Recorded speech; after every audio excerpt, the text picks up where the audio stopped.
የሙሴ አሟሟት።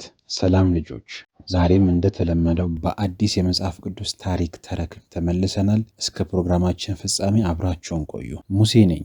ከመሞቴ በፊት የተከሰተ አንድ የመጨረሻ ታሪክ ልንገራችሁ። በምድረ በዳ 40 ዓመት ከቆየም በኋላ በመጨረሻ የተስፋይቱ ምድር ድንበር ላይ ደረሰ። ከጉባኤው ጋር ወደ ተስፋይቱ ምድር እንደማልገባ ባውቅም እነርሱ ስለሚገቡ እና በውስጧ ስለሚደሰቱባት እጅግ ደስተኛ ነኝ። እግዚአብሔር ለአባቶቻችሁ ያደረገላችሁን ነገሮችም እንዲሁም ትእዛዛቱንና ሕጎቹን ላሳስባችሁ እፈልጋለሁ። ልክ 120 ዓመት እንደሆነኝ እግዚአብሔር ወደ ናባው ተራራ አናት እንደወጣ በዚያም ለአብርሃም ለይስሐቅና ለያዕቆብ ለዘራቸው ሊሰጣቸው የማለላቸውን የተስፋይቱን ምድር እመለከት ዘንድ ጠየቀኝ። የተስፋይቱን ምድር ከርቀት ለማየትና እግዚአብሔር ለማመስገን ወደ ተራራ ወጣ። ታውቃላችሁ ልጆች፣ እግዚአብሔር መጥቶ የሙሴን ነፍስ በመውሰድ ስጋውን ቀበረው። ሙሴን ለመቅበር ማንም አልተዘጋጀም።